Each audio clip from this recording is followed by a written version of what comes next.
JVC. Yes.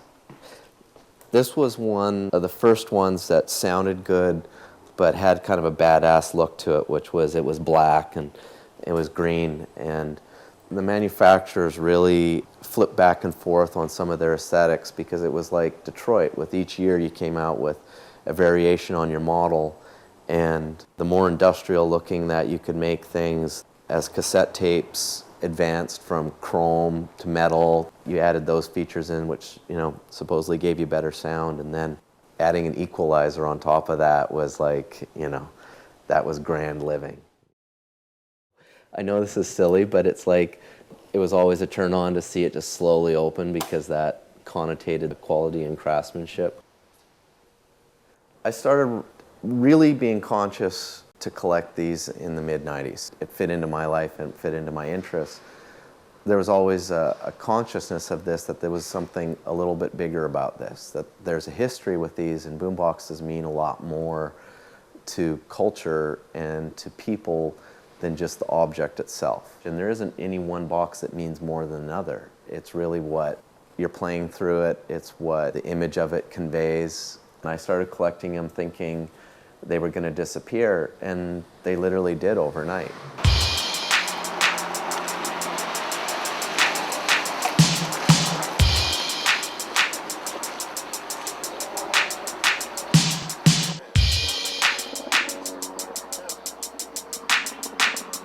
The boombox is oh my God, let me see, how do I say this? I'm like, it was instrumental, and here's the key reason. In the beginnings of hip hop, the way the music was spread around the city was by cassette tape. Many great DJs recorded their sessions at parties in the Bronx. The way most people in the city first got any inkling of this new music was by cassettes, which either were recorded from the actual mixing board from the party, or somebody in the party with a boombox recording live in the party. If you didn't hear it there, then somebody you knew, if they were cool enough, might have had a tape from one of these parties. The tingling I got when I first heard this new sound, this new music, it was just like, what is this? Where is it coming from? I gotta find the source. And that boombox, also known as that ghetto blaster, was that cool way of having that music portable. I think the first time I heard Kashmir by Led Zeppelin was out of a boombox. For me, I guess it was probably more about heavy metal than it was about hip hop. Whether it was punk, hip hop, rock, you know, ska, classical, whatever, it came through one of these.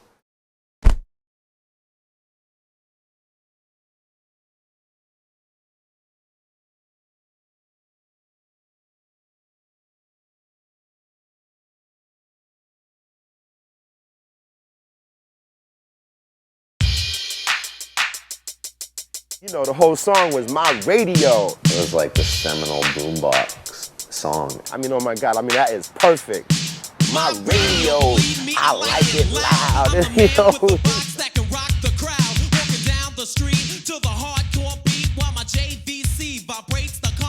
Like that feel of the boom, boom, boom was exciting, you know. And so they began to give more bass and more boom, hence the term boom box. You don't even have to be playing it for it to say something. And they're all still quite ostentatious, you know, like they're big.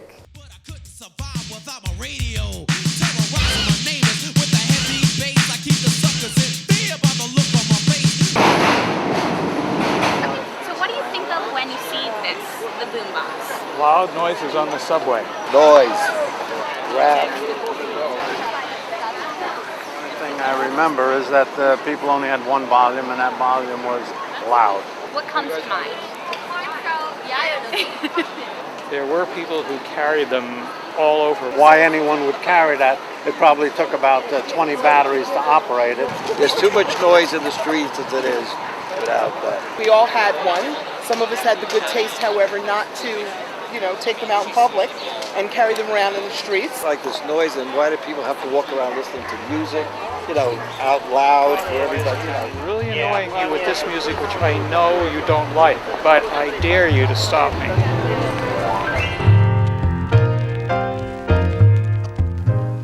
youth culture has always been about pissing off your parents. You know, I think if we went back to cave drawings, we found out that that was early graffiti done by, you know, the teenagers of the Klan. Their drawing of some Paleolithic bowl, whatever, pissed someone off.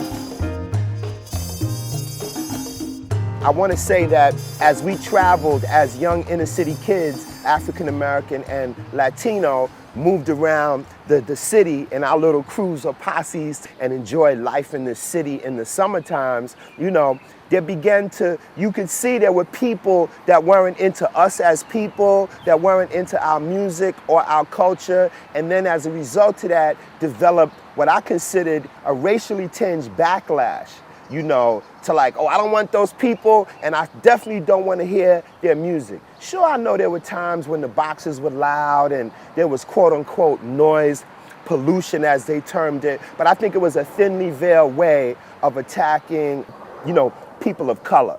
Like, this took it on the street, and that changed music and empowered them to saying, I want to go to my bedroom, record something, and then bring it back out on the street so that you can hear what I want to say. And I'm going to say it to music, and then I'm going to play that music.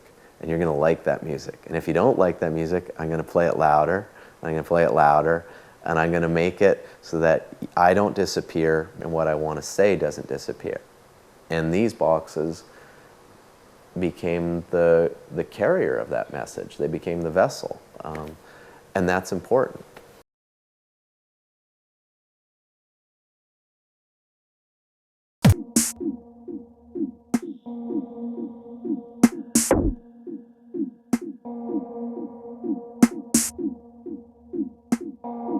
And the first boombox I do recall it was an 8-track boombox. It was the 8-track era, you know, so you stuck this big clunky tape into a box and just let it do its thing, you know?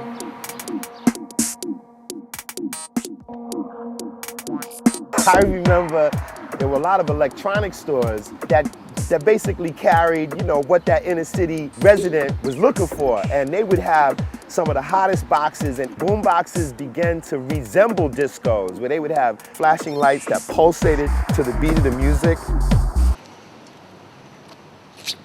What is it? The view sound level, which was just, you know, that's like a visual circus. This equalizer doesn't work worth anything.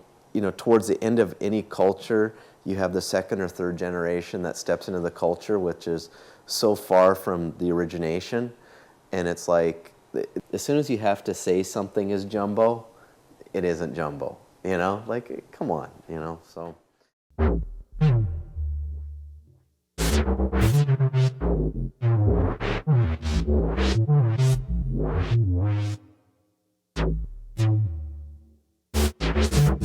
But that Walkman made it more private, made it more personal, was a lot cheaper to have. Then this massive thing was a lot easier to move around.